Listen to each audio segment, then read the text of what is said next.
Bago ko po simulan ang kwentong ito, nais ko munang batiin ng isang mapagpalang araw ang lahat ng nakikinig ng channel na ang Sundo Horror Stories at lalong-lalo na po sa ating butihing narrator na si Kuya Barry. Isa po ako sa mga hindi naniniwala sa mga sabi-sabing may aswang sa lugar namin. Dahil sa alam kong panakot lang iyon ng mga matatanda noon sa mga batang ayaw matulog sa tanghali. Subalit, hindi ko po lubos akalain na isang pangyayari ang magaganap na siyang nagpabago sa aking paniniwala tungkol sa mga aswang. Dahil sa ako mismo ay ang nakaranas at kamuntikan ko pa iyong ikapahamak. Siya nga po pala, Kuya Barry. Tawagin niyo na lang po ako sa pangalang Regina. 53 anyos na sa kasalukuyang taon. At nakatira po ako dito sa Abuyog, Leyte. Subalit ang kwentong aking ibabahagi po sa inyo ay hindi po sa Leyte naganap, kung hindi sa isa sa mga baryo ng Cotabato. Ang kwentong aking ibabahagi sa inyo ay nangyari ito taong 1985 sa baryo ng Cotabato na hindi ko na lang po babanggitin kung anong baryo iyon. Bale, kaunting paliwanag ko lang po sa bahay na tinitirhan namin noong nasa Cotabato pa lang po kami nakatira ng aking mga magulang. Ang bahay po namin ay nasa dulo na ng baryo. Medyo liblib na po ito at may kalayuan na rin sa mga kapitbahay. Dahil sa ang baryong iyon ay kakaunti pa lamang ang mga naninirahan. Dahil sa liblib pa nga iyon at pawang mga nagtataasang talahib at mga kawayanan ang nasa gilid ng daanan. Malapit na po kami sa may palayan at sa di kalayuan ay may maliit kaming hardin na palaging inaasikaso ng aking ina tuwing wala itong ginagawa. Ayon kasi sa aking ina noon ay ito lamang ang kanyang libangan kapag nabuburyong siya sa loob ng bahay. Isang hapon, habang nagsasaing ako ng panghapunan ay may nasipat ako sa bintanang isang matandang lalaki na masamang nakatingin sa bahay namin. Kung kaya lumabas na ako ng bahay at nilapitan ang matanda. Ano ho ang kailangan niyo, Manong? Kanina ko pa kayo kasi nakikitang nakatingin sa bahay namin eh. Tanong ko sa matanda. Medyo nagulat pa nga ako at napaatras nang biglang tumingin sa akin ng diretso ang matandang lalaki, Kuya Barry. Sa kadahilanang may hiwa ito sa gilid ng pisngi at sa tingin ko ay hindi naman iyon pulubi. Kahit na may hawak itong sakong nakasukbit ay hindi ko masasabing pulubi talaga ito. Dahil sa maayos naman ang pananamit nito at hindi naman madungis ang kaanyuan. Subalit, hindi ko mawari dahil may naaamoy talaga akong kakaibang amoy. Kung kaya, sandali pa akong nagtaka kung saan nanggaling iyon. Inamoy-amoy ko pa ang sarili ko. Ang buong akala ko kasi ay ako na ang nangangamoy.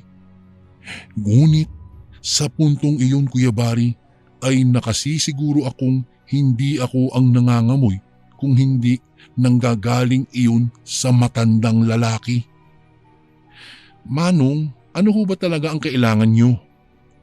Tanong ko ulit dito dahil sa hindi na ako mapalagay ng mga sandaling iyon. Dahil sa sobrang baho ang amoy na umaalingasaw mula sa matanda. Gayong napakalinis naman ng kasuotan nito. Gusto mo bang bumili ng karne ng tao, iha? Nagbebenta ako ng per kilo. Humahagik-hik na wika ng matanda sa akin at sandaling ibinaba nito ang sakong nakasukbit sa balikat at may kinuhang bayong sa loob ng sako. Noong sipatin ko naman ang bayong ay napansin kong nanlilimahid iyon ng dugo at may tumatagas pa na kulay pulang likido. Ano kanyo, Manong? Hindi po ba kayo nagbibiro, Manong? Ano ho ba talagang kailangan nyo? Kinakabahan kong tanong. Sunod-sunod namang umiling ang matanda at agaran ng ibinalik ang bayong sa sako. Pagkatapos ay nakangising itinuro ang hintuturo nito sa aking ina. Kaya naman, tinanong ko na naman ang matanda kung may kailangan ba siya sa aking ina. Wala naman, iha. Inaamoy ko lang ang iyong ina. Mabango kasi ito. Kahit nasa malayo ako sa inyong ina ay naaamoy ko siya. Humahagik-hik na wika ng matanda. Tandang-tanda ko pa ng hapong iyon dahil medyo kinalabutan ako sa matandang lalaki at hindi inaalis ang titig nito sa aking ina. Kaya sinabi ko sa matanda na kung wala siyang kailangan ay umalis na siya sa harapan ng bahay namin. Gumingisi naman ito sa akin at dahan-dahan nang naglakad papalayo sa bahay namin.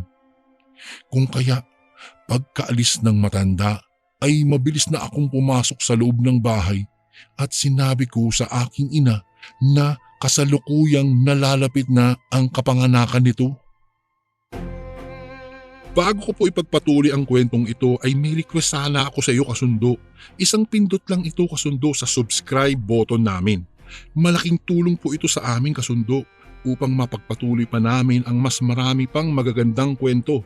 Salamat sa pag-subscribe mo, bagong kasundo.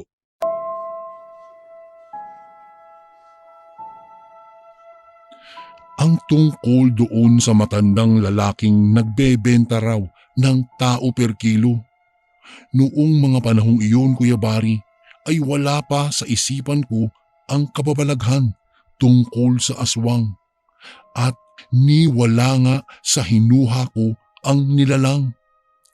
Kung kaya't nagulat ako nang bigla akong hawakan ng aking ina at nanlaki ang kanyang mga mata at nagtanong sa akin kung nasaan na ang matandang sinasabi ko. Kaya sinabi ko naman na wala na iyong matanda at umalis na. Naku, magsarado ka ng bintana at mga pintuan. Magmadali ka. Utos ng aking ina sa akin at agad na kumuha ito ng asin. Pagkatapos ay isinaboy niya iyon sa buong kabahayan. Maging ang bintana ay nilagyan niya rin ng asin. Kung kaya nagtataka talaga ako, Kuya Bari, kung para saan iyong nilagay niya at bakit siya nagsasayang ng asin. Hindi mo ba alam na yung matandang sinasabi mo ay isang aswang? Iyon yung napapabalitang aswang dito sa baryo natin. Kaya bakit hindi mo kaagad sinabi sa akin? Wika ng aking ina at pagkatapos ay agaran na itong nagpalit ng damit na kulay itim.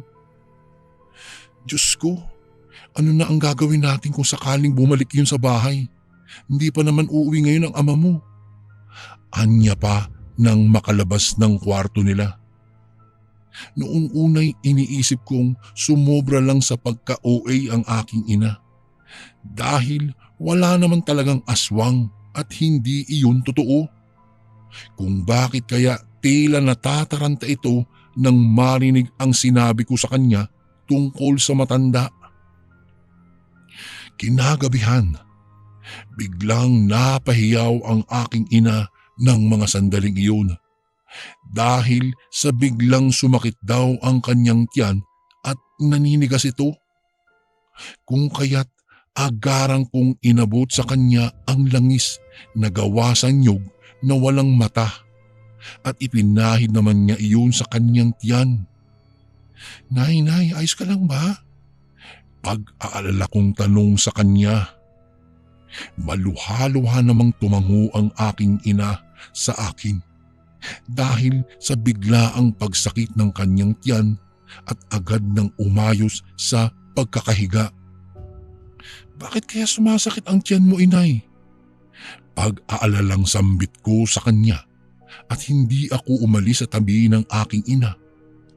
Inutusan niya akong magdingas ng goma na itinabi niya sa gilid ng kusina dahil baka inaaswang na umano kami nang hindi namin namamalayan.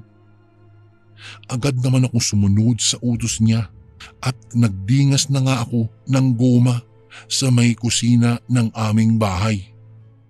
Habang nagdidingas ako ay sumagi sa aking isipan ang matandang lalaki na nakatanaw sa bahay namin.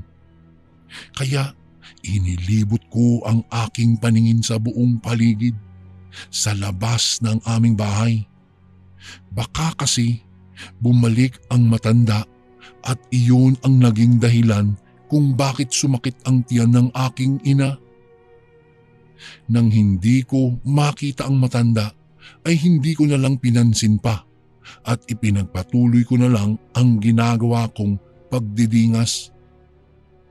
Hanggang sa maya-maya pa ay may pusa akong nakita sa harapan ng bahay at nakatanaw iyon sa bahay namin. Masasabi kong kakaiba ang mga mata ng pusang iyon, Kuya Bari. Dahil sa tingin ko po ay parang iyong nagbabagat, matalim at nakakatakot kung tumitig sa gawi ko. Kaya kumuha ako ng kahoy na may apoy at inilusot ko iyon sa may kawayan at ibinato sa pusa. Subalit hindi man lang natinag ang pusa. Sa halip ay mas lalo pa iyong nagalit at dahan-dahang lumapit sa may pintuan namin.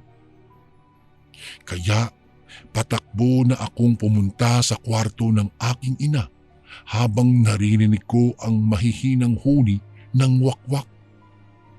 Kaya naman kinilabutan na ako at mangyak-ngyak na. Maging ang aking ina ay natatakot na rin ng mga sandaling iyon. Hanggang sa maya-maya pa ay nagulat na lang kami nang makarinig kami ng malakas na sigaw mula sa labas ng bahay at mga yabag na nagtatakbuhan papalapit sa may pintuan. Kaya agaran na akong sumilip sa may siwang ng kawayan sa gilid ng bintana. At doon nga'y nakita ko ang aking amang may hawak na itak at kaagad na tinaga ang pusang malaki. Nagulat pa nga ako nang tinignan ko ulit ang pusa. Dahil sa pangalawang pagkakataong tinignan ko iyon ay sobrang nakakakilabot na ang pagmumukha nito. Dahil sa para na itong asong na may malaking bungangang nakawakwak at ang mga ngipin nitong napakatalas ay nakausli na sa bunganga niya. Habang ang mga mata naman nitong namimilog na kulay pulang nagbabaga. Akmang tatagain na sana ng aking ama ang nilalang, ngunit mabilis iyong nakatakas. Kaya hahabulin pa sana iyon ng kuya ko, subalit pinigilan na siya ng aking ama at sinabing hayaan na lang umano ang aswang na iyon. Dahil hindi naman magtatagal ang buhay noon. Dahil sa itinarak ng aking ama ang itak niya sa lupa noong mataga niya ang aswang. Kaya paniguradong hindi na gagaling pa ang sugat ng aswang hanggang sa ikamatay niya iyon. Makalipas lang ang ilang araw ay nabalitaan naming may namatay na matandang nagbebenta ng karne sa kabilang baryo. At magmula po noon, Kuya Bari, ay naniniwala na po ako talaga sa mga aswang. Hanggang dito na lang po ang aking kwento, Kuya Bari. Maraming salamat po sa inyong pagbabahagi sa aking email. Gumagalang, Regina.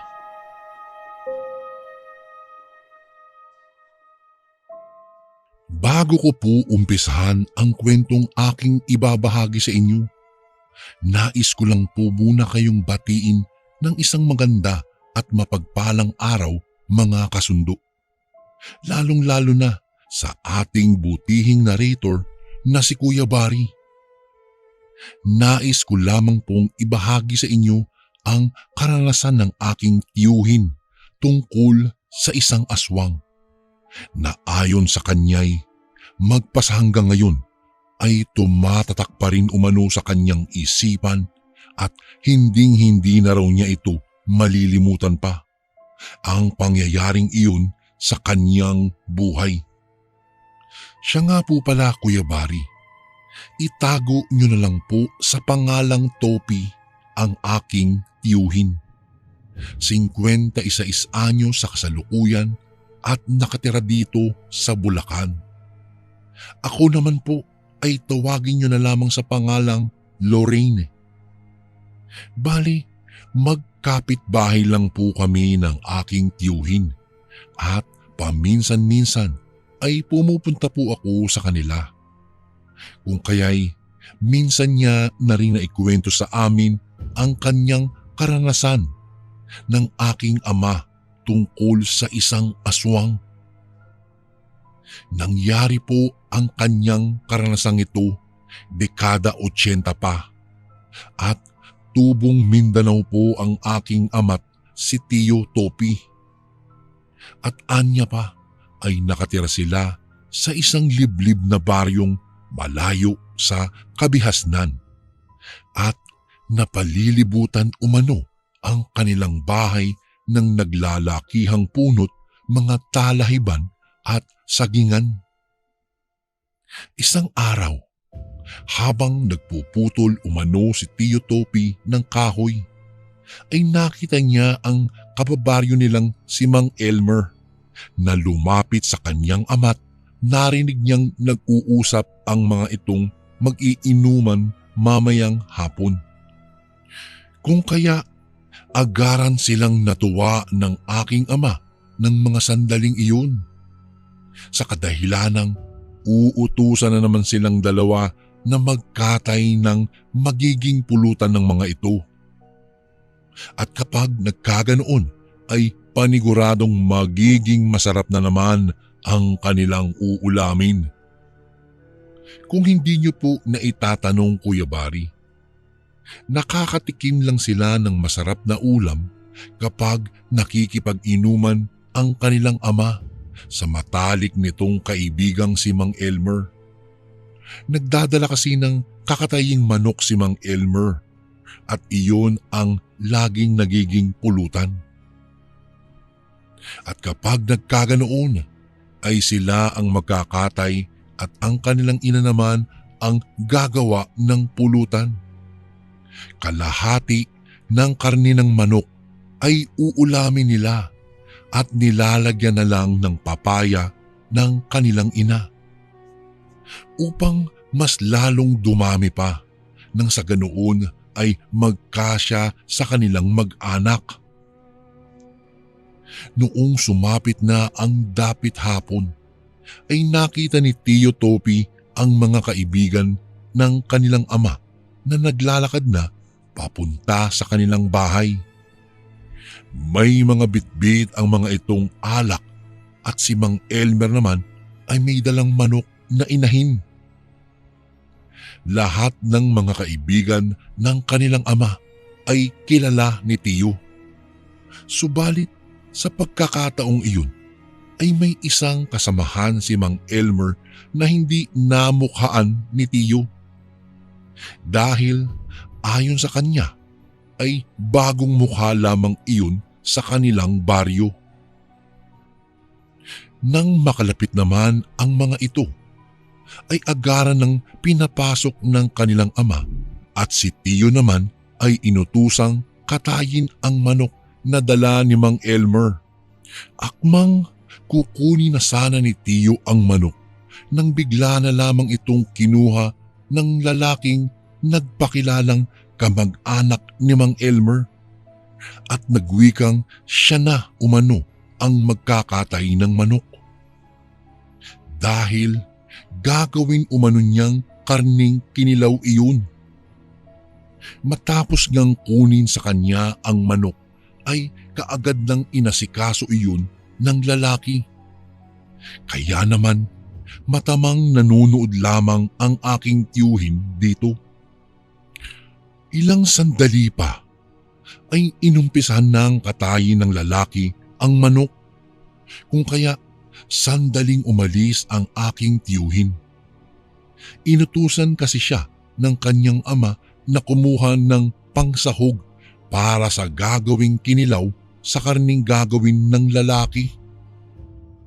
Maya-maya pa'y kaagad namang nakabalik na si Tio Topi at akmang ibibigay na niya sana ang pangsahog. Ngunit bigla na lang siyang nagulat nang makita niyang ang lalaking habang nagkakatay ng manok ay may mangilang-ilang karning hilaw itong kinakain at may dugo-dugo pa ito. Sa kadahilanang hindi pa nito nahuhugasan ang kinatay nitong manok, kung kaya nangilabot ang aking tiyuhin at nakaramdam siya ng takot sa katawan. Lalo na nang makita niyang nanlilimahid sa dugo ang mukha ng lalaki. Hindi kasi pansinin ang kinapupwestuhan nito kung saan ito nagkatay, dahil sa medyo madilim na ang parting iyon ng kanilang kusina. Hanggang maya-maya ay mas lalo siyang nangilabot nang biglang bumaling ng tingin sa kanya ang lalaki at akmang lalapit na iyon sa kanya. Kung kaya napasigaw si Tio Topi ng malakas na naging sanhi ng pagkabulabog ng mga tao sa loob ng bahay. Bago ko po ipagpatuloy ang kwentong ito ay may request sana ako sa iyo kasundo. Isang pindot lang ito kasundo sa subscribe button namin.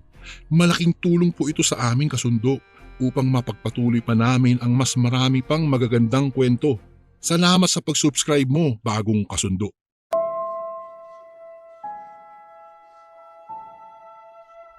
Kung kaya nagtakbuhan papalapit sa kinaroroonan niya ang mga kainuman ng kanyang ama. Ngunit bago pa nakalapit ang mga ito, ay mabilis namang tumakbo palabas ng kusina ang lalaki. Uy, ano yun? Gulat na tanong ng kaibigan ng kanilang ama.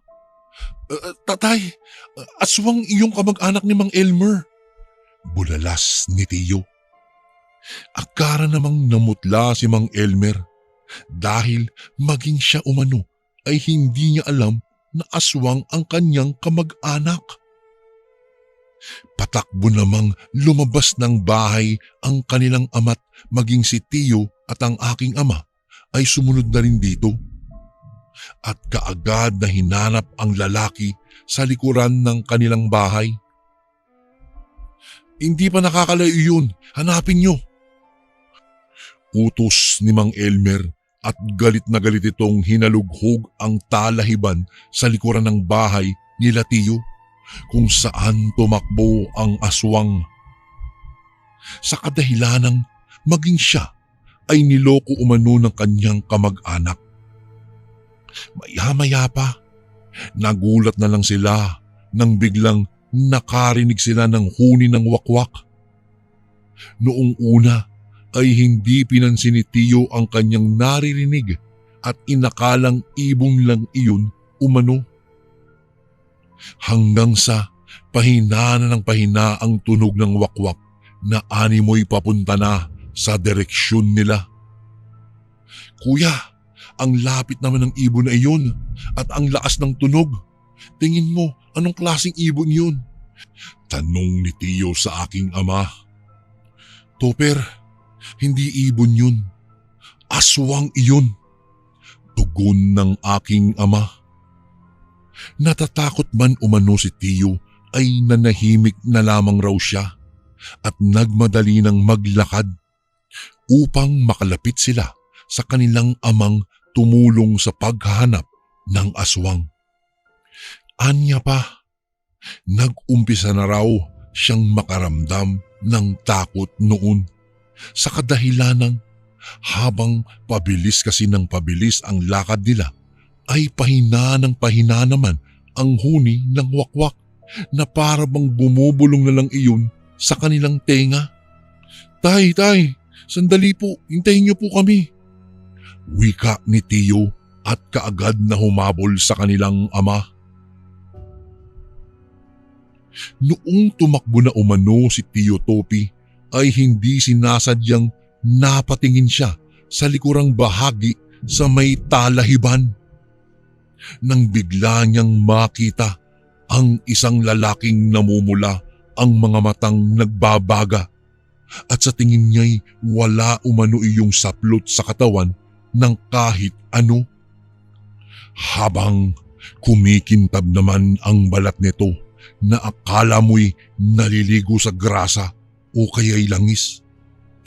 At nagulat din ang aking ama nang biglang tumakbo ang lalaking nakahubad papunta sa direksyon nila. Tay, aswang! May aswang itay! Sigaw ni Tiyo at agad naman raw tumingin sa kanila ang kanilang ama't tumakbo palapit. Nang makita ang aswang na papalapit na sa kanila, anya pa, nalanghap niya mula sa hangin ang napakabahong amoy na sa tingin niya ay galing iyon sa lalaki. At mas lalo pa siyang kinabahan ng sobra ng mga oras na iyon dahil sa bigla raw yumuko ang lalaki sa pagtakbo at para ba itong pusa kung tumakbo. Hindi nga siya nagkamali ng mga sandaling iyon sa nakita niya dahil sa isang iglap lang ay naging isang malaking pusa ang lalaki habang papalapit ito sa kanila. Nakahanda naman ang mga kainuman ng kanyang ama at may bitbit pa ang mga itong pamalo. Hanggang sa walang ano-ano ay bigla na lamang sinunggaban ng aswang si Mang Elmer dahil ito ang unang naabot ng aswang. Kung kaya mabilis na nagpangbuno ang dalawa at nagpagulong-gulong ang mga ito sa lupa. Agara namang sumaklolo ang iba pang mga kasamahan at pinagpapalo ang aswang. Subalit ayon kay Tiyo ay sadyang talagang napakalakas ng aswang dahil kahit anong gawing paghampas ng kahoy ay walang epekto iyon sa kanya. Animal kang aswang ka, napakalakas mo! Galit na wika ng kanilang ama. Mabuti na lamang at nakawala si Mang Elmer doon sa pagkakahawak sa kanya ng aswang. Kaya naman agad na pinagbabato nila ang aswang. Maging si Tiyo at ang aking ama na pawang mga binatilyo pa lang ng mga sandaling iyon ay nakisali na rin sa sagupaan ng aswang. Mailigtas lamang nila si Mang Elmer sa kamay ng nilalang. Anya pa, kitang-kita niyang pulang-pula ang mga mata ng nilalang na tila ba nagbabagang apoy at naglalabasan ang mahahaba at matutulis nitong mga ngipin. Tuloy-tuloy rin sa pagtulo ang walang patid na malalapot nitong laway. Hanggang sa maya-maya pa'y nagulat na lamang sila nang biglang tumakbo ito papalayo sa kanila. Habang patuloy na umaangil ito sa parang nasasaktan ito. Langya ka, pinagod mo lang kami, animal ka. Galit na wika pa ng kanilang ama sa nilalang. Noong tuluyan nang mawala sa kanilang paningin ito, ay saka pa lamang sila bumalik sa bahay. upang gamutin si Mang Elmer. Dahil sa tinamo nitong mga sugat sa buong katawan nang dumugin ito ng aswang. Habang ginagamot si Mang Elmer ay nagwika ito ng marahil ay nayanggaw umano ang kanyang kamag-anak sa Samar. Dahil bago ito pumunta sa kanila ay ilang buwang itong nasa Samar at nagtatrabaho doon. Siguro po ay doon niya nakuha ang pagiging aswang. Hindi siguro napigilan nito ang pagkatakam nang makakita ito ng hilaw na karne. Kung kaya, kinain nito ang dapat na pupulutanin nilang karneng kinilaw. Hanggang dito na lang po ang aking kwento, Kuya Bari. Maraming salamat po sa pagbasa ng aking email. Gumagalang, Lorraine.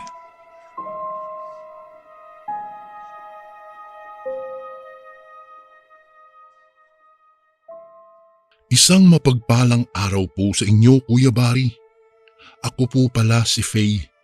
Nakatira dito sa Cagayan de Oro at ang edad ko po ngayon ay 25 na. Nais ko lang pong ibahagi sa inyo ang karanasan ng aking ama na si Carlito noong minsang nakaranas siya ng pangyayari tungkol sa aswang. Naganap po ang pangyayaring iyon, Kuya Bari, dekada 80 at itong mga panahong ito ay kasalukuyang bagong kasal pa lamang ang aking ama at ang aking ina. Ayon po sa kanya, hindi pa niya alam na buntis pala ang aking ina noong mga panahong iyon. Maging ang aking ina rin ay nawaglit sa kanyang isipan na 3 buwan na pala siyang hindi dinadatnan ng buwanang dalaw. Kaya pala umanong palagi na lang mainitin ang ulo ng aking ina at palagi itong nagpapabili ng kalamansi sa aking ama at binabalatan lang iyon ng aking ina tapos ay isasawsaw sa asin pagkatapos ay kakainin. Hindi ka ba naaasiman dyan sa kinakain mong kalamansi, Sol? Para kasing ako ang nangangasim sa ginagawa mo eh. Tanong ng aking ama sa aking ina na si Marisol. Naku, hindi. Masarap nga eh. Ewan ko ba? Bakit palagi kong hinahanap-hanap ang kalamansi at gusto kong palaging nagnangata itong bibig ko ng kalamansi? Wika ng aking ina. Naku, hindi kaya buntis ka, iha? Tanong ni Lola Emiliana sa aking ina. Napatitig umano ang aking ama sa aking ina at napatulala at nagwika ng, naku, oo nga no, baka nga buntis ka nga, kaya inahanap-hanap mo ang maasim.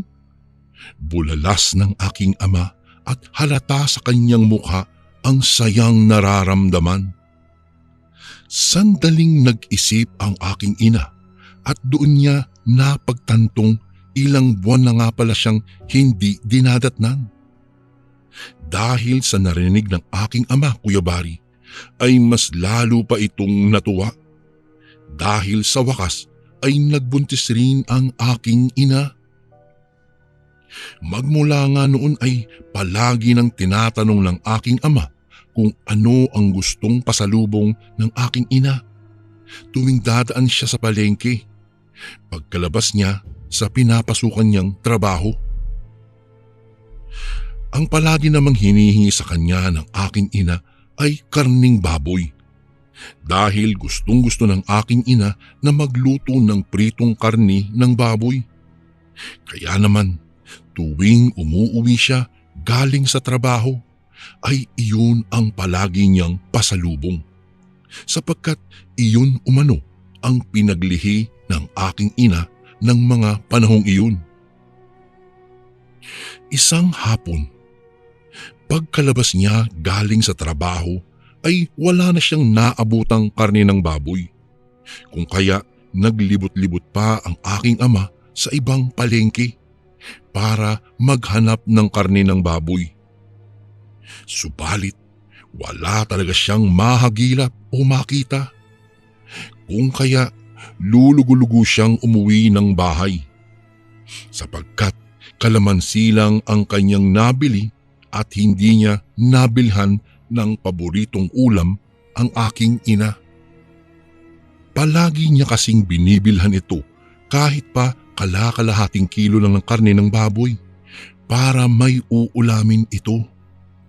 Subalit wala talaga siyang mahagilap. Ayos lang naman sa aking ina at anya pa sa aking ama ay kung wala raw itong mapagbilhan ng karning baboy ay ayos lang. Talaga bang ayos lang sa iyo, Sol, na hindi ko nabili ang gusto mong uulamin? Pag-aalalang tanong ng aking ama. Dahil sa iyon nga ang ipinaglilihi ng aking ina at marami na siyang naririnig na kapag daw hindi nakuha ng nagbubuntis ang pagkaing ipinaglilihi nito ay malalaglag umano ang ipinagbubuntis nito. Kung kaya ganoon na lang ang pag-aalala ng aking ama dahil sa iyon ang magiging panganay nilang anak. Oo nga, ayos lang naman sa akin eh. Wala naman tayong magagawa kung wala ka talagang mapagbilhan eh. Tugon ng aking ina. Hayaan mo't mag-aabang ako sa labas ng bahay. Baka may naglalako ng karni. Wika ng aking ama. Dahil hindi talaga siya mapalagay hanggat hindi niya mabili ang pagkaing ipinaglilihi ng aking ina. Kaya naman habang nagkakape siya kinahapunan ay nag-abang siya sa labas ng bahay at nagbabaka sakaling may dadaan sa kanilang nagtitinda ng karni. At makalipas nga ang ilang sandali ay may narinig na ang aking amang naglalako ng karni. Kaya agarang siyang natuwa at mabilis na tumayo mula sa pagkakaupo at tinungo na ang nagtitinda ng karni. Tatang, anong karni po ang tinitinda niyo?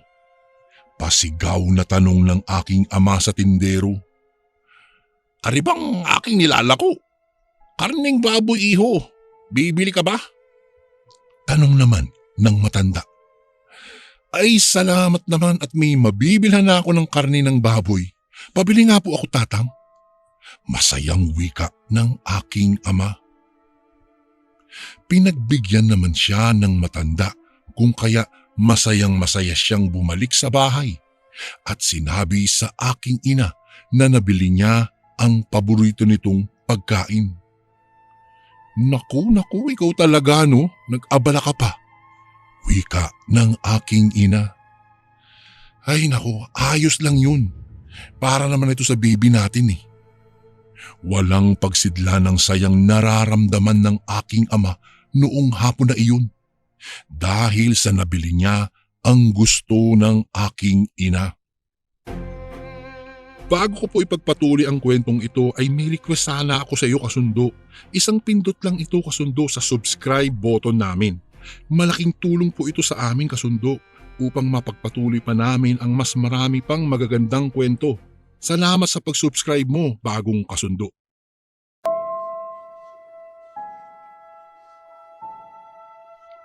Kaagad namang nilinisan ni Lola Emiliana ang karne at prinito iyon. Pagkatapos ay naghiwa ng kalamansi ang aking ina para sa karne ng baboy na piniprito ni Lola Emy. Matapos yun ay masayang-masaya naman ang aking ina at natatakan na siyang tikman ang niluluto ni Lola. Mamaya ka na kumain, anak. Tatapusin ko lang itong niluluto ko. Wika ni Lola Emy. Oo nga, Sol. Mamaya mo na tikman yan para sabay-sabay na tayong kumain. Anya ng aking ama at kumuha siya ng kutsilyo para hiwain ang prinitong karni ni Lola nang sa ganoon ay maihain na sa lamesa. habang ang aking ina naman ay naghanda ng kanin at mga plato sa lamesa. Makalipas ang ilang sandali ay natapos nang magluto si Lola, kung kaya agad na silang kumain. Anya pa, unang dinampot ng aking ina ay ang karning baboy na prinito ni Lola Emmy at pagkatapos ay isinawsaw sa sukang may kalamansi. Unang sawsaw pa lamang ng aking ina sa karning baboy ay nakaamoy na umano ito ng mabaho na. Animoy napapanis ng pagkain. Kung kaya ay inamoy-amoy pa iyon ng aking ama sa kadahilanang maging siya ay nakakaamoy na rin ng kakaibang mabaho. Anong amoy ito? Ang baho naman. Naku, sira yata tong karning nabili mo, Carlito. Reklamo ng aking ina at agad nang inilapag sa plato ang kapirasong karni. Oo nga, ano ba naman yan? Grabe naman yung matandang yun. Pati lumang karni ibinebenta pa. Reklamo ng aking ama at agad na kinuha ang iba pang karni sa plato ng aking ina. Hanggang sa hindi inaasahang ay biglang nasagi ng aking ama ang sawsawang sukang may kalamansi. Kung kaya natapon ito sa plato na may lamang pritong karni ng baboy. At walang ano-ano ay biglang umalingasaw na ng napakabaho ang karning natapunan. Kung kaya ay agaran ng napatakbo sa kusina ang aking ina at doon ay sumuka siya ng sumuka. Samantalang ang aking ama at si Lola Emmy naman ay natulala sa kanilang kinauupuan. Sa kadahilanang kitang-kita nila ang karning prinito ni Lola ay biglang naging daliri ng tao at may mangilang-ilang naging tenga ng tao. Masasabi iyon ng aking ama na tenga ng tao yun, Kuya Bari, sapagkat nakikita niya ang butas ng tenga na sinasabitan ng hikaw. Kung kaya talagang kumpirmado siyang tenga iyon ng tao. Napasigaw naman ang aking ina nang masaksihan niya iyon at hindi na napigilang magsuka ulit. Mabuti na lang at agaran ng tumayo si Lola at inaalo ang aking ina. Dahil baka may mangyari sa kanyang masama at agad na inutusan ng aking ama na iligpit na ang hapagkainan at lahat ng karne ay itapon na iyon o kaya'y ilibing o ilagay sa ilalim ng lupa doon sa likod bahay. Agad namang sumunod ang aking ama at agarang nilinis ang hapagkainan. Galit na galit ito. Pagkatapos ay ibinalot niya ang mga karni ng tao at nagtungo sa likuran ng kanilang bahay. Bit-bit ang lampara ay nagbungkal ang aking ama ng lupa upang doon ilibing ang karni. Habang nagbubungkal umano siya, ay may naulinigan siyang gumagalaw sa di kalayuan at tila ba nagkubli iyon sa may talahiban sa likuran ng kanilang bahay. Kaya pumulot siya ng bato at agad niyang ibinato iyon kung saan niya nararamdaman ang gumagalaw na hindi niya mawari kung hayop ba yun o tao. Lumabas ka dyan! Magpakita kang animal ka! Galit na wika ng aking ama. Maya-maya pa ay nakarinig na siya ng pag-angil ng aso at sumisinghap-singhap iyon. Kaya nakaramdam siya ng kaba at minadali niyang tapusin ang kanyang ginagawa. Noong natapos na siya, ay akmang babalik na sana siya sa bungad ng bahay nang bigla niyang napansin ang isang malaking asong kulay itim na nagbabaga ang mga matang nakatingin sa kanya. "Hoy! Kung anong klaseng hayop ka man, layuan mo ang pamilya ko. Dahil kung hindi, sisiguraduhin ko sa iyong dudurugin kita ng pinong-pino." Galit na wika ng aking ama at mabilis nang pumulot ng bato. Pagkatapos ay malakas na inihagis iyon sa nilalang na pakiramdam ng aking ama ay isang aswang umano iyon na nag-anyong aso lamang. Akmang papalapit na sana iyon sa aking ama nang biglang kumaripas na siya ng takbo papasok sa loob ng bahay at agaran ng sinarado ang lahat ng buong kabahayan. Nang sa ganoon ay hindi iyon makapasok sa loob ng bahay. Nakarinig na rin siya ng huni ng wakwak na nagpapaikot-ikot sa bubong at sa buong paligid. Subalit, binaliwala lang iyon ng aking ama at sinabi ni Lola na hayaan na yung aswang. Dahil mananawa rin iyon at hindi ito makakapasok sa kanilang bahay. Sa dahilan na nilagyan pala ng pangontra ni Lola laban sa aswang ang buong kabahayan. Takot na takot ang aking ina noong mga oras na iyon. Ngunit siya ay pilit na kinakalma ng aking Lola Emmy. Maging ang aking ama ay inalalayan siya. Lumipas nga ang ilang oras ay nawala na lang bigla ang aswang at hindi na muling bumalik pa. Magmula noon, Kuya Bari, ay naging aral ito sa aking ama na hindi pala dapat pagkatiwalaan ang lahat ng tindero.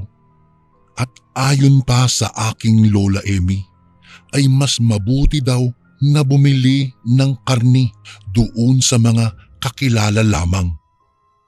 Magpasa hanggang ngayon, Kuya Bari, ay hindi po talaga malilimutan ng aking ina na minsang tinambangan siya ng isang aswang na tindero ng baboy.